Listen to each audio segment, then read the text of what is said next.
let's dive into the next story, which I think is equally as important. And I am going to get, because that's going to be a Candace Owens reference in here. Now, remind you, I absolutely respect and love Candace Owens in many of her viewpoints, but lately she has seemed to really toe some of, she's been silent on some things and extremely vocal on others, and it seems a little bit lopsided, but we'll get into that. So I want to dive into this next story, and I want to set this up just a little bit because we had a major news story over the weekend. This basically happened on Sunday, right after the Saturday, and it got kind of eclipsed by the whole Iran strike on Iran's nuclear facilities and what's Iran going to do and blah, blah, blah, blah, blah, and all the nonsense from that. So while the panicans were consuming the entire news cycle, on Sunday, a major event happened in Michigan that I want to get to, but I want to prelude that with, there is one religion in the world. As much as the Jewish people own the media in terms of being a persecuted people, the religion that is most persecuted in all the world and has been now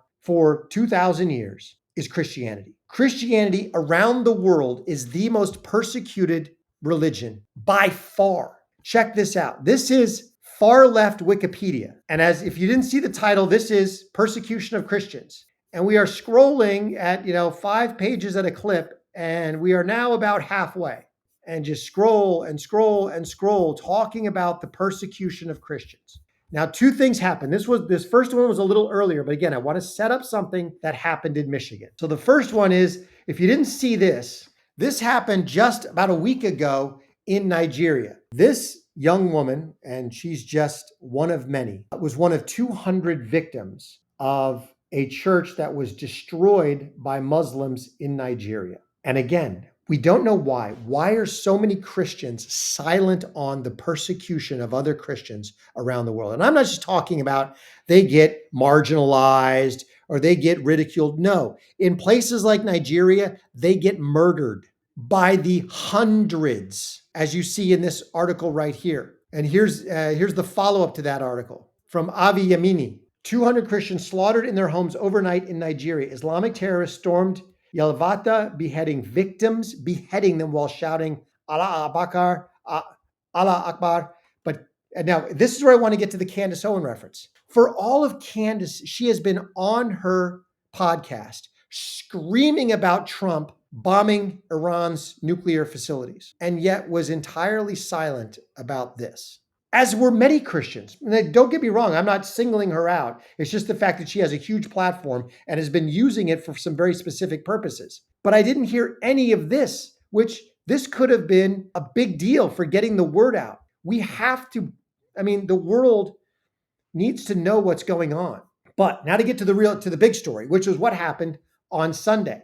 And this is both a warning, it's a celebration, and it is once again really an admonishment of the propaganda media, because the propaganda media does not want you to know any good 2 Second Amendment stories. Check this out. This happened in Wayne County, Michigan over the weekend on Sunday.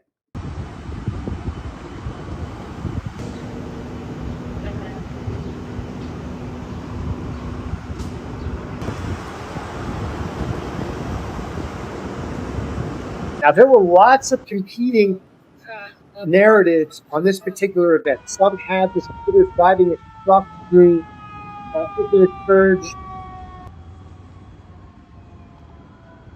But I want to show you from inside the church what we found out now. All right, so here's from inside the church.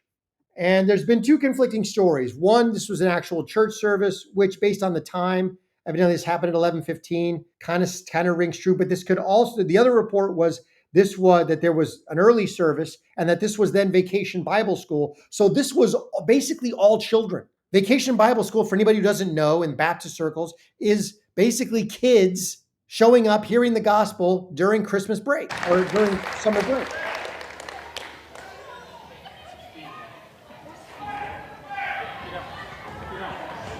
Oh.